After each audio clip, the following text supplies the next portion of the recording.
A king looked at his own son and chose his throne.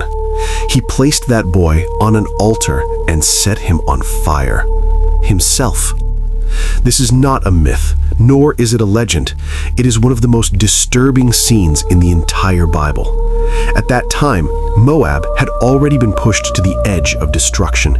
Israel, Judah, and Edom had joined forces and closed in. Their armies kept advancing, leaving Moab with almost no way out.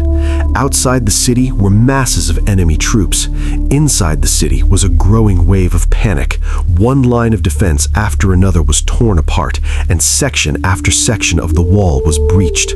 Misha watched as his nation stood on the verge of being completely swallowed up. He knew that if he retreated even one more step, what he would lose would not just be his throne, but the life of the entire nation. And at the final moment, he made a decision that no one could believe. He climbed up onto the city wall, set up an altar in full view of everyone, and then offered his own son as a burnt sacrifice. The flames rose, cries tore through the air, and thick smoke shot into the sky.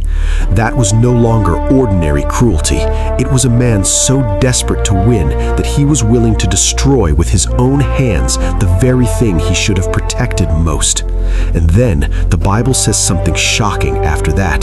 The army of Israel actually withdrew, not because they could not win, not because they had lost their advantage, but because that moment was so dark, so horrifying, that even those who had been completely in control were shaken by the evil and despair of what they had witnessed. What makes this story most painful is not only how ruthless Misha was, but what it reveals. When a person tries to manipulate destiny through extreme means, prayed anything for victory, and forced the divine to stand on his side, what he ends up destroying often is not his enemies, but the most precious, most sacred, most irreplaceable thing in his own life.